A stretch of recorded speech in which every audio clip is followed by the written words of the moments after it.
Innal hamdalillah nahmaduhu wa nasta'inuhu wa nastaghfiruh wa na'udzu billahi min shururi anfusina wa sayyiati a'malina may yahdihillahu fala mudilla lahu wa may yudlil fala hadiya lahu asyhadu an la ilaha illallah wahdahu la syarika lahu wa asyhadu anna Muhammadan abduhu wa rasuluh sallallahu alaihi wa ala alihi wa sahbihi wa man tabi'ahum bi ihsanin ila yaumiddin.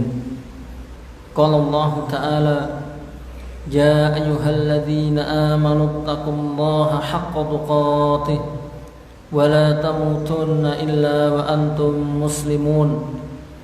Ya ayyuhan nasu taqu rabbakumul ladzi khalaqakum min nafsin wahidah wa khalaqa minha zawjaha wa batha minhuma rijalan katsiran wa nisaa'a wattaqullaha alladzi tasaaluna bihi wal arham innallaha kana 'alaikum raqiba.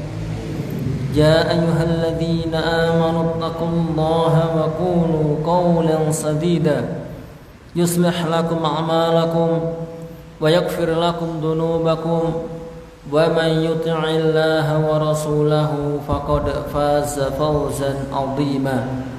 Amma ba'du, fa inna asdaqal hadithi kitabullah wa khairal huda huda Muhammadin sallallahu alaihi wasallam wa syarrul umuri muhdatsatuha wa kullu muhdatsatin bid'ah wa kullu bid'atin dhalalah wa kullu dhalalatin finnar. Ma'asyiral muslimin wal muslimat, ikhwah wal akhwat, jamaah sekalian yang saya cintai karena Allah Subhanahu wa taala. Baik, kita lanjutkan kajian kita membaca kitab Bulughul Maram. Kita masih pada Kitabus Shalah, Babul Masajid. Insyaallah di bab ini kita tinggal 2 hadis. Ya, kita baca, mudah-mudahan selesai. Dan insyaallah pekan berikutnya kita masuk bab yang setelahnya, bab sifat salat Nabi sallallahu alaihi wasallam. Bab sifat salatnya Nabi sallallahu alaihi wasallam. Baik. Bagi yang bawa buku dibuka halaman hadis yang nomor 15 dari bab ini atau hadis yang nomor 265. Kita baca hadisnya. Wa an Anasin radhiyallahu anhu qala. Dari Anas radhiyallahu anhu, beliau mengatakan, qala Rasulullah sallallahu alaihi wasallam, bersabda Rasulullah sallallahu alaihi wasallam, uridat alayya ujuru ummati, ditampakkan kepadaku pahala-pahala umatku. Jadi pahala umat Nabi ditampakkan kepada beliau. Hatta al-qadatu yukhrijuha ar-rajulu mina masjid, sampai kotoran yang dikeluarkan oleh seseorang dari masjid, sampai pahalanya orang yang mengeluarkan kotoran dari masjid itu ditampakkan di hadapan Rasulullah. Ini menunjukkan, ya, perkara yang ma'ruf meskipun kecil dipandang remeh oleh kebanyakan manusia, dicatat oleh Allah Subhanahu wa taala pahalanya. Tidak ada yang luput dari catatan Allah Subhanahu wa taala. Sekalipun amalan yang dianggap remeh, dianggap kecil oleh kebanyakan manusia. Rawahu Abu Dawud wa Tirmidzi wastaghrabahu wa sahahahu Ibnu Hibban wa sahahahu Ibnu Khuzaimah. Ibnu Khuzaimah mensahihkan hadis ini. Sementara ulama yang lain melemahkan hadis ini seperti Syalbani rahimahullahu taala. Beliau melemahkan hadis ini. Taib.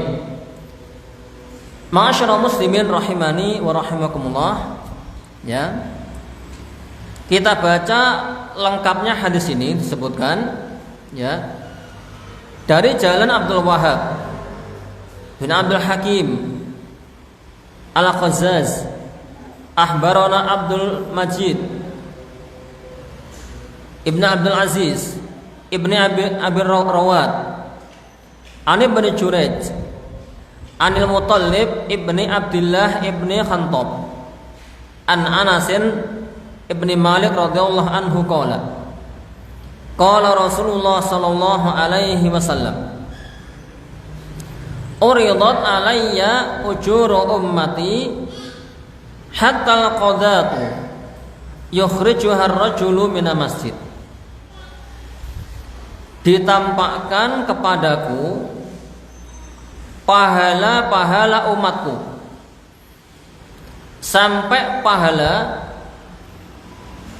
pahalanya seseorang yang mengeluarkan kotoran dari masjid. Wa uridat alayya dunubu ummati, dan ditampakkan kepadaku pula dosa-dosa umatku. Falam ara a'dhama min suratin minal Qur'an aw ayatin utitaha rajulun thumma nasiyaha.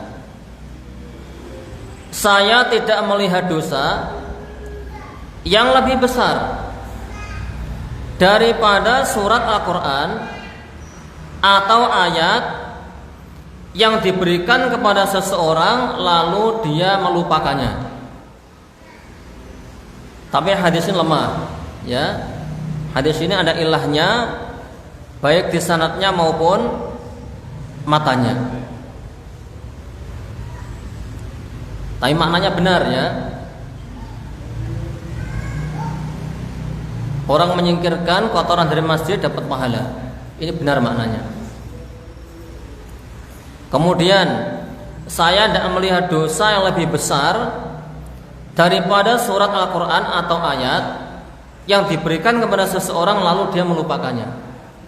Kalau bahasa kita, ya, menghafal Quran juz 30 misalnya, juz 29, juz 28 dihafalkan, lalu kok lupa, berdosa kita. Ini maksudnya, ya. Kok lupa, kita berdosa. Tentunya dilihat dulu, ya. Kalau ini sepenghafalnya dia itu mutasahil, menggampangkan, menganggap enteng, dan sengaja memang menjauh dari Al-Quran, tidak pernah dimurojaah, bisa berdosa dia.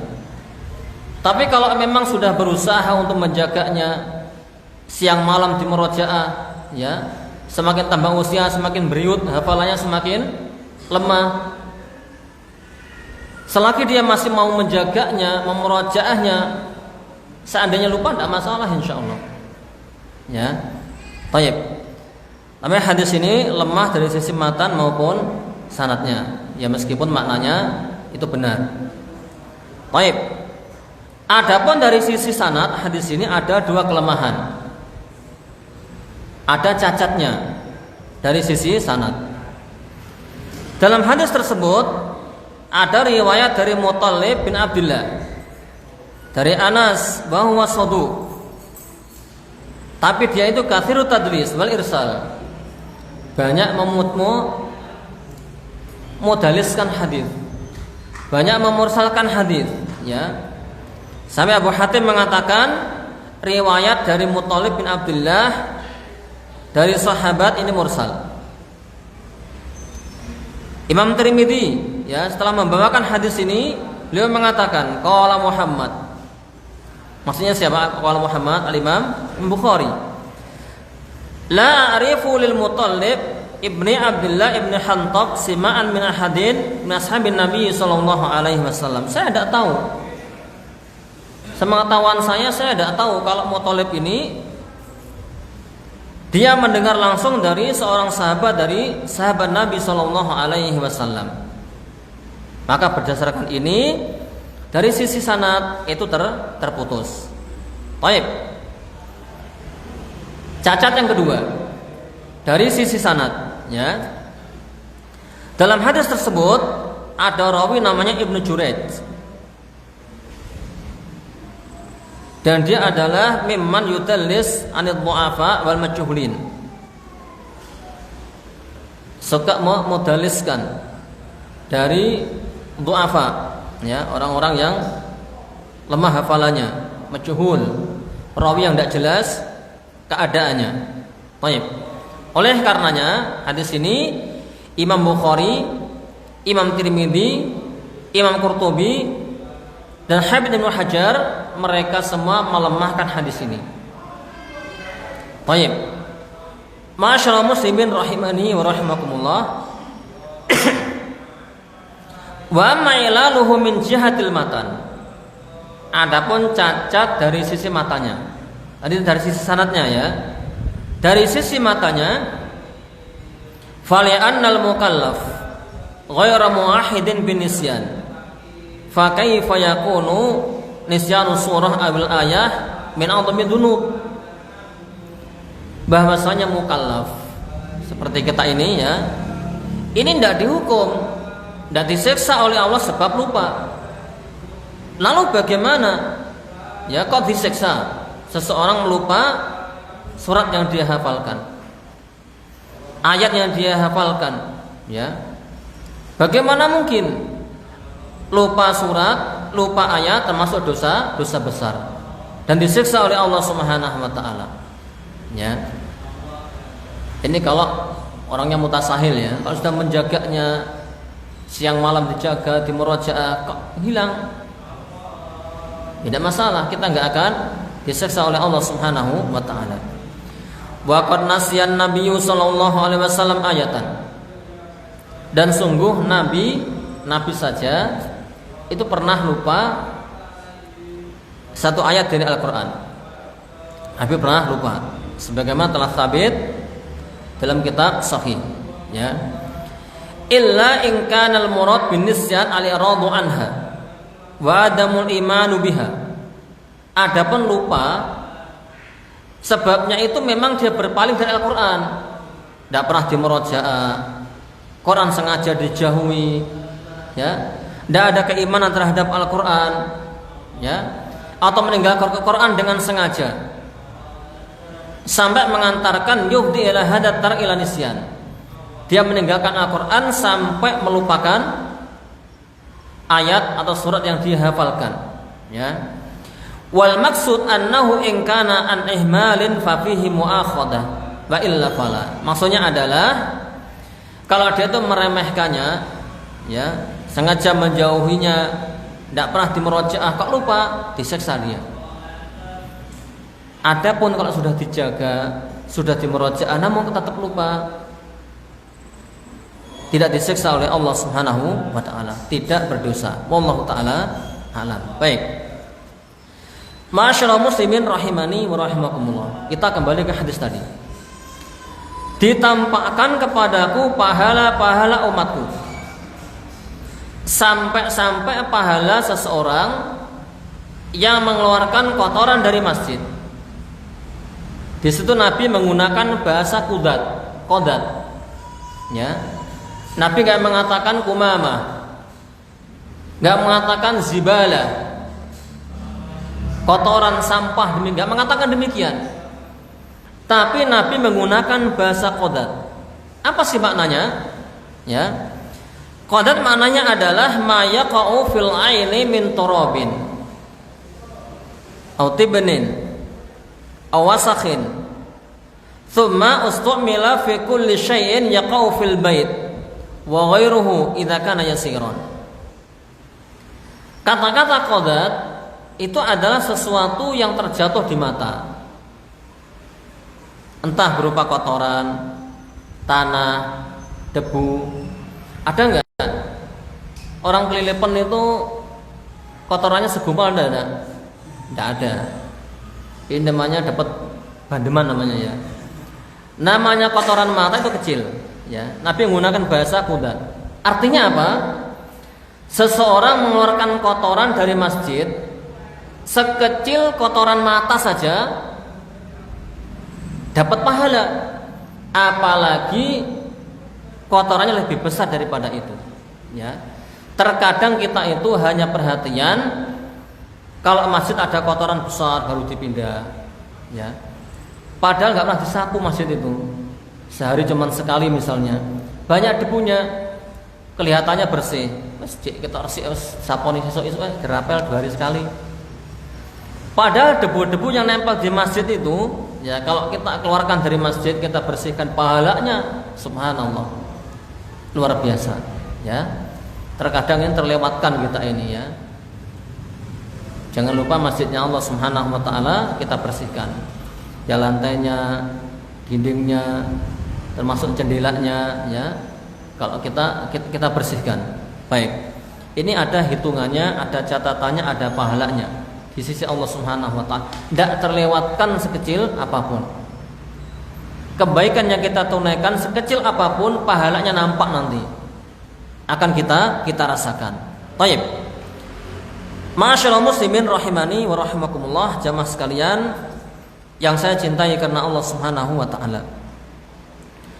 Yang bisa kita ambil faedah dari hadis ini adalah al-haditsu dalilun ala fadli tandhifil masajid wa ikhrajil qumamah minha. Hadis ini menunjukkan keutamaan membersihkan masjid dan mengeluarkan kotoran dari masjid. Li'annahu idza qasala al-ajru liman yukhrijul qadata minhu wa huwa syai'un yasir falladhi yaknusuhu wa yuzilu turabahu wa gubarahu wa yunaddifuhu anil aqdar wal awsah al-katsirah bi tariq al-aula lahu ujurun katsiratun. Karena sesungguhnya didapatnya pahala bagi seseorang yang mengeluarkan kotoran dari masjid, mengeluarkan qadat dari masjid, yang mana qadat itu adalah sesuatu yang kecil yang bisa nyelip ke dalam mata, yang ngelilipi mata, itu dapat pahala.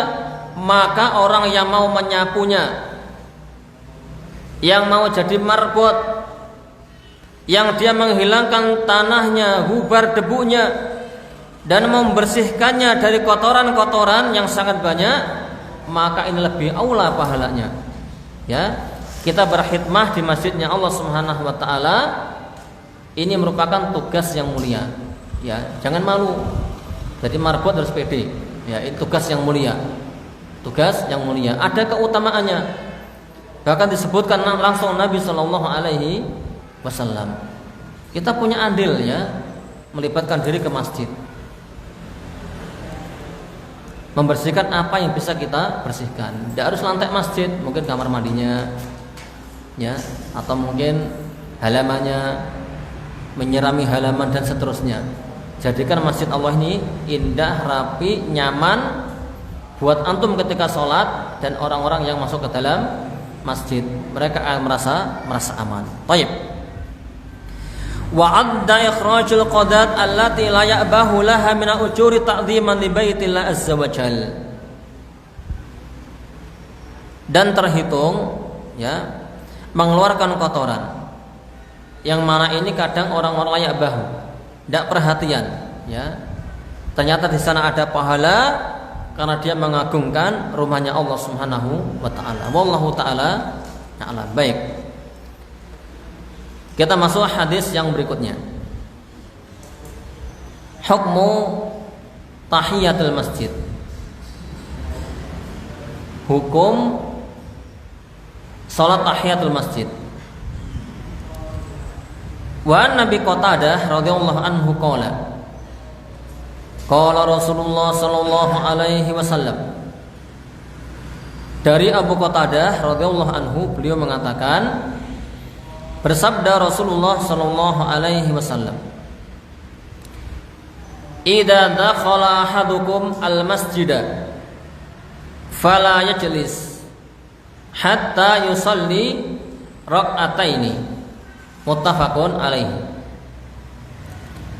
Apabila salah seorang di antara kalian masuk ke dalam masjid, maka janganlah dia duduk sampai dia salat terlebih dahulu 2 rakaat.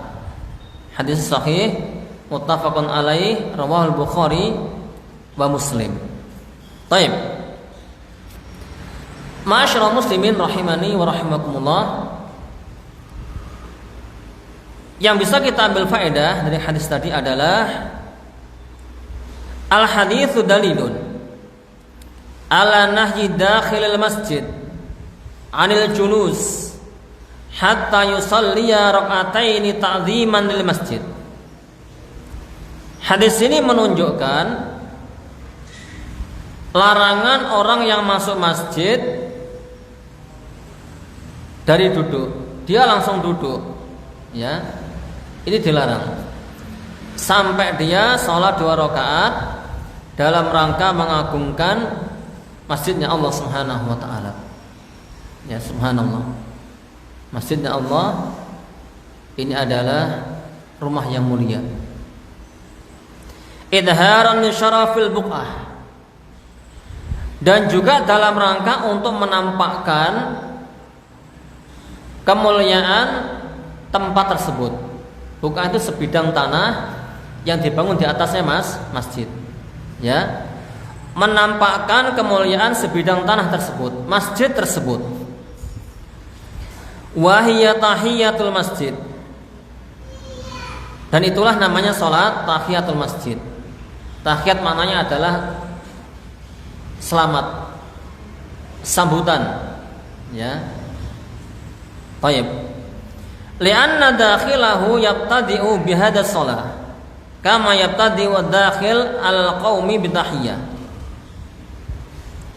Dikatakan tahiyatul masjid, menghormati masjid. Kenapa?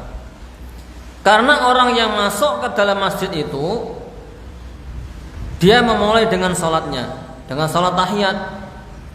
Sebagaimana seseorang ketika memasuki suatu kaum, mereka mengucapkan tahiyat, mengucapkan selamat, ya.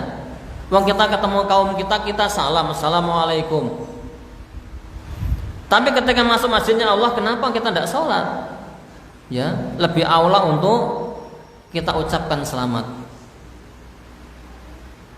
Baik, ya. Ini penamaan tahiyatul masjid. Karena orang-orang masuk masjid yang ngasih sambutan dia.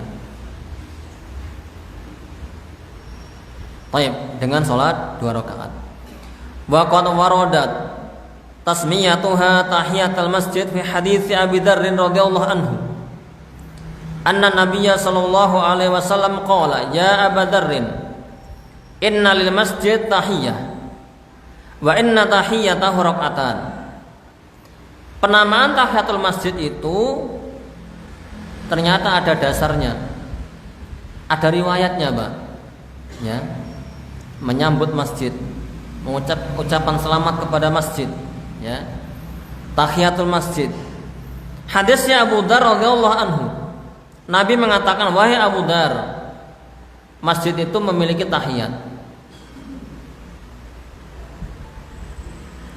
Sesungguhnya tahiyatnya adalah 2 rakaat. Salat 2 rakaat. Baik. Wal jumhur minal ulama ala anna tahiyatul masjid minas sunan al-mandub ilaiha. Ada 2 pendapat hukum salat sunnah tahiyatul masjid.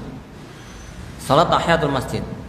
Kebanyakan para ulama mereka mengatakan bahwa salat tahiyatul masjid ini termasuk sunnah yang sangat dianjurkan. Sunnah yang sangat dianjurkan. Walaysat wajibah, dan hukumnya tidak wajib. Wa naqala ba'dhum al-jama' ala dzalik. Bahkan sebagian ulama mereka menukil ijma akan sunnahnya salat tahiyatul masjid. Akan tapi penukilan tersebut fihi nadhar, perlu diteliti kembali, ya. Ibnu Battal menukil dari ahlu dhahir annahum qaulu bil wujub. Akan dhahiriyah, ya, mereka mengatakan salat tahiyatul masjid tidak sunnah, tapi wajib, ya. Baik. Wa hakadzalika Qadhi Ibnu Iyad an Dawud wa ashabuhu. Dan Qadhi bin Iyad menghikayatkan dari Dawud dan murid-muridnya wa qad naqala Ibnu Abdul Bar al-ijaba an ahli dhahir.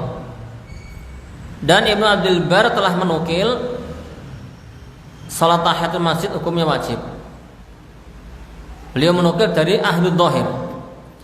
Padahal Al-Imam Ibnu Hazm beliau ini terang-terangan berkebalikan dengan dhahiriyah, ya. Mereka mengatakan tidak wajib. Baik. Wa daliluhum haditsul bab. Dan dalil mereka adalah bab ini.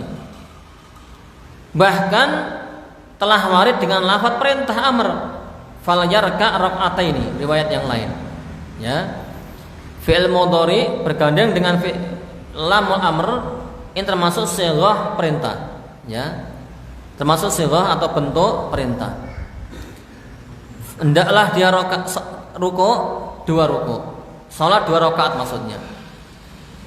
Dan ada lafaz larangan, ya, fala yajlis hatta yusalli rak'ataini. Jangan sampai dia itu duduk sampai dia salat 2 rakaat.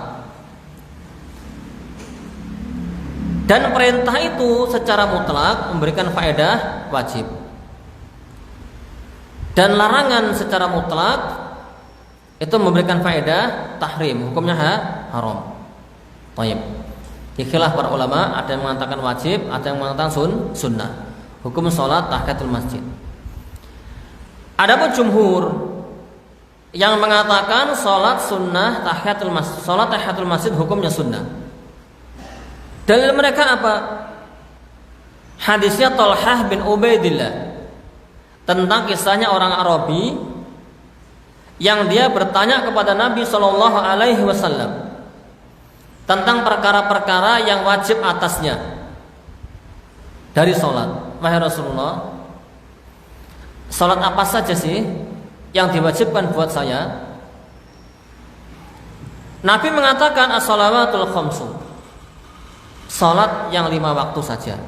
Ini menunjukkan selain sholat yang 5 waktu, hukumnya adalah sunnah. Ini dalilnya jumhur.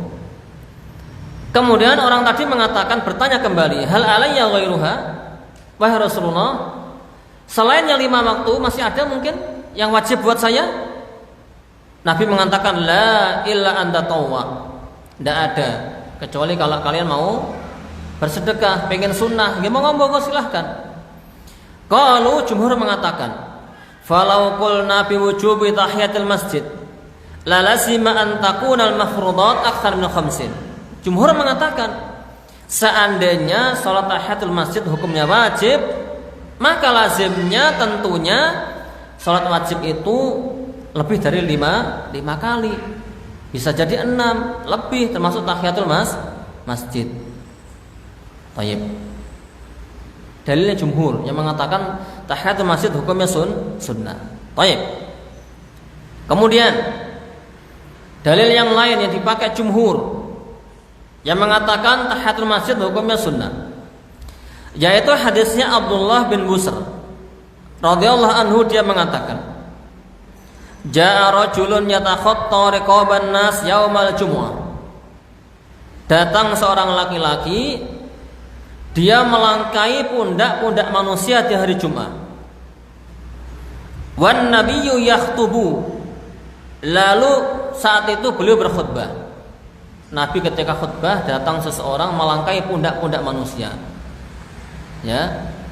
Nabi mengatakan, ijlis faqad adaita aw anaita. Ya fulan, duduklah. kalian telah mengganggu, kalian membuat gangguan, membuat kalian tidak nyaman. Baik. Ini faedah juga ya, hendaklah ini kalau pas hari Jumat kita ini ambil shaf terdepan. Jangan di belakang. Apalagi sudah datangnya duluan tapi duduknya di belakang. Ini luar biasa ya. Imam Malik mengatakan apa? Innama tukrahu takhatti idza kharajal imam wa qa'ada 'alal mimbar. Sesungguhnya dibenci, sangat dibenci, bukan kebiasaan para salaf, ya. Melangkai pundak-pundak manusia di saat imam sedang khutbah. Imam duduk di atas mimbar, ya. Faman takhatta khina idin fahuwa alladhi jaa fil hadits. Maka apabila dia melangkai pundak-pundak manusia, maka dia termasuk orang yang disabdakan Nabi dalam hadis tadi.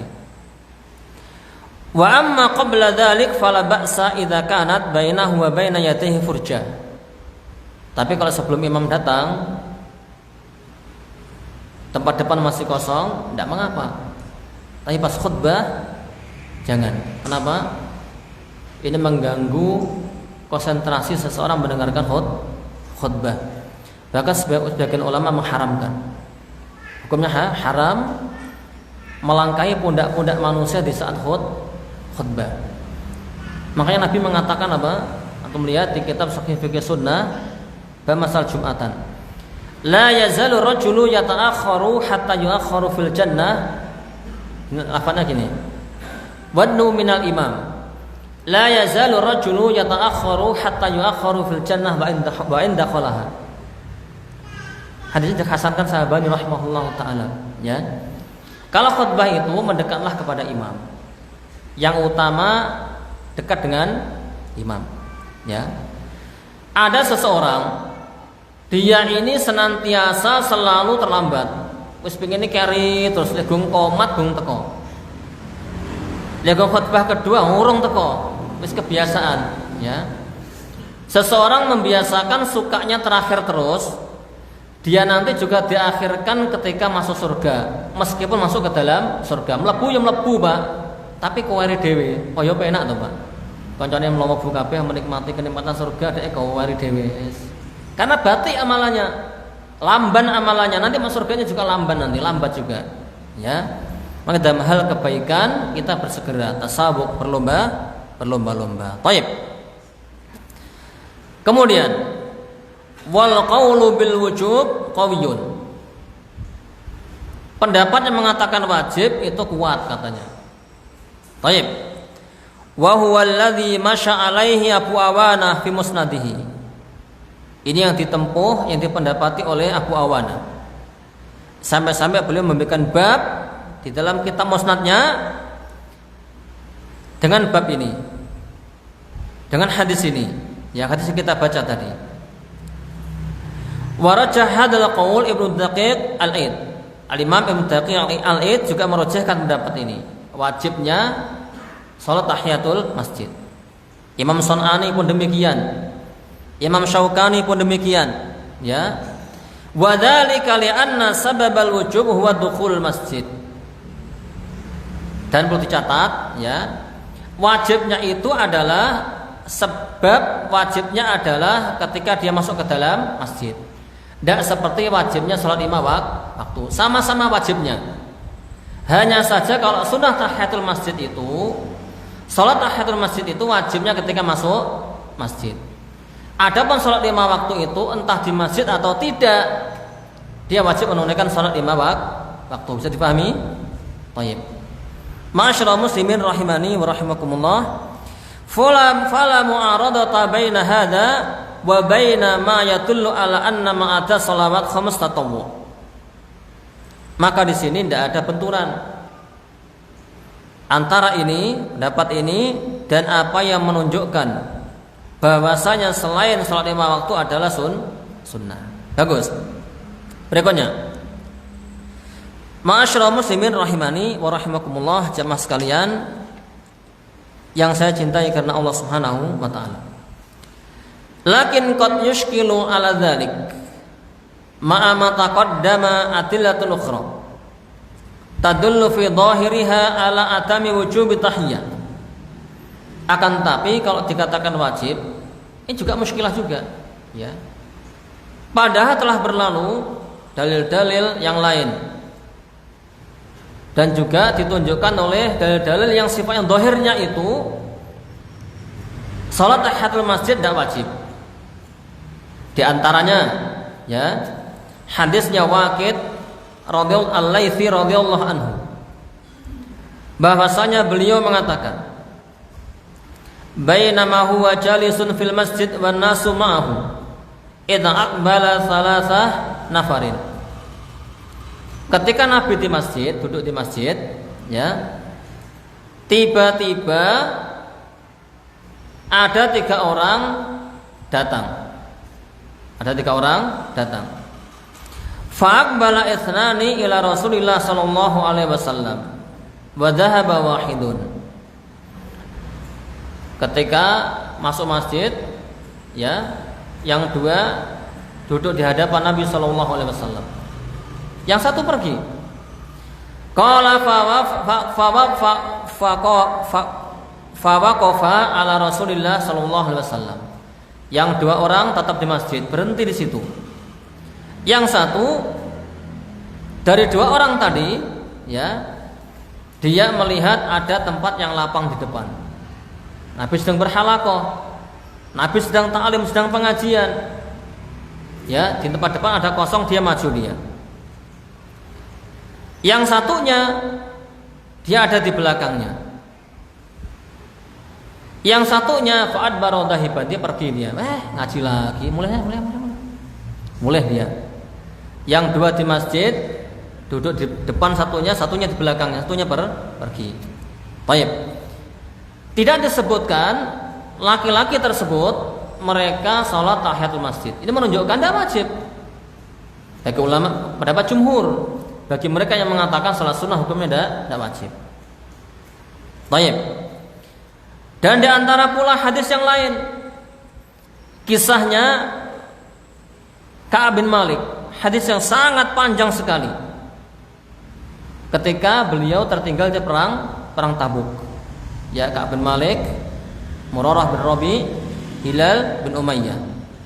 Dalam hadis panjang tersebut disebutkan, faji'tu falamma salamtu alaihi tabassama tabassumal mughdib. Saya masuk masjid. Setelah itu saya salam kepada Nabi sallallahu alaihi wasallam. Dan beliau tersenyum seperti senyumnya orang marah. Beliau dihajar oleh Nabi SAW, dihajar, dijauhi oleh Nabi. Ini masih tegar ini, Ka'ab bin Malik ini. 2 sahabat yang lainnya nangis terus di rumah itu. Ya, baik. Tsumma qala, kemudian Nabi mengatakan ta'al. Faji'tu, lalu saya duduk, hatta jalastu baina yadayhi, dan saya duduk di hadapan Nabi SAW. Wa fi akhiri, di akhir hadis ini disebutkan, faqumtu famadaitu, lalu saya berdiri dan saya pergi. Baik. Ini menunjukkan tidak wajib. Buktinya Ka'ab bin Malik ketika masuk masjid langsung apa? Salam kepada Nabi SAW. Dan disebutkan beliau salat sunnah, menunjukkan tidak wajib ini. Ya. Baik. Ma'asyiral muslimin rahimani wa rahimakumullah. Jamaah sekalian yang saya cintai karena Allah Subhanahu wa taala, ya. Maka dari apa yang telah dipaparkan tadi, ya, disebutkan kesimpulannya, ya. Pensarah kitab ini mengatakan wa ala hada tahiyatul masjid sunnah muakkadah la yanbaghi tarkuha wallahu taala a'lam.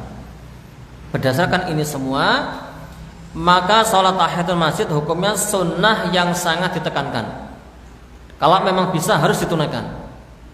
Baru kalau ada udzur tidak mengapa ditinggalkan, ya. Sangat ditekankan. Sunnah yang sangat ditekankan. Tidak pantas seorang muslim meninggalkan sholat tahiyatul masjid. Tidak pantas, tidak selayaknya, ya. Ini sunnah yang sifatnya ditekankan. Wallahu taala a'lam. Baik. Berikutnya Yang bisa kita ambil faedah dari hadis ini adalah umumul hadis yadullu ala anna dakhil yusalli walau fi waqtin nahyi. Keumuman hadis yang kita baca tadi itu menunjukkan bahwa orang yang masuk ke dalam masjid dia sholat meskipun di waktu larangan, ya, di waktu yang terlarang. Wa hadha huwal ashah fi madhhab Syafi'iyah wa riwayah anil Imam Ahmad ikhtaraha Syekhul Islam Ibnu Taimiyah. Ini pendapat yang paling benar, ya, menurut madhab Syafi'iyah, dan satu riwayat dari Imam Ahmad, dan pendapat ini dipilih oleh Syekhul Islam Ibnu Taimiyah dan juga Al-Imam Ibnu Qayyim. Baik. Wa wajhu dzalik anna haditsan nahy. Sekarang dalil atau segi pengambilan dalil dari hadis larangan. Ya, Nabi mengatakan la sholata ba'da subhi hatta tatlu asy-syamsu wa la ba'dal asri hatta taghrubu syams. Tidak ada salat setelah salat subuh sampai matahari terbit setinggi lembing, ya. Dan tidak ada salat asar sampai matahari tenggelam. Wa qad ini umum, ya. Wa qad thabata tahsisuhu biqada'il fa'ita. Dan telah sabit tahsisnya, pengkhususkannya, ya, yaitu dengan hadis berkaitan dengan mengqadha salat yang telah luput. Karena Nabi mengatakan apa? Manasya salatan falam yusalliha falyusalliha idza dzakaraha. Barang siapa yang lupa salat, maka ketika ingat dia hendaklah apa? Salat dia. Kapanpun dia, ketika dia ingat, baik di waktu larangan maupun di luar waktu larangan. Baik. Dan mengulangi salat 2 rakaat tawaf, ini taksisnya. Kama taqaddam fi awqatin nahyi, sebagian telah berlalu tentang membahas, ya, waktu-waktu larangan. Ini sudah kita baca. Wallahu taala alam. Ma'asyiral muslimin rahimani wa rahimakumullah. Jamaah sekalian yang saya cintai karena Allah Subhanahu wa taala. Mungkin ini yang bisa kita pelajari pada malam hari ini, mudah-mudahan bermanfaat. Insyaallah, ya, pekan berikutnya kita akan melanjutkan, yaitu bab sifat salat Nabi sallallahu alaihi wasallam. Sifat salat Nabi sallallahu alaihi wasallam. Baik, demikian kita akhiri. Subhanakallahumma bihamdik asyhadu an la ilaha illa anta astaghfiruka wa atubu ilaik. Wassalamualaikum warahmatullahi wabarakatuh.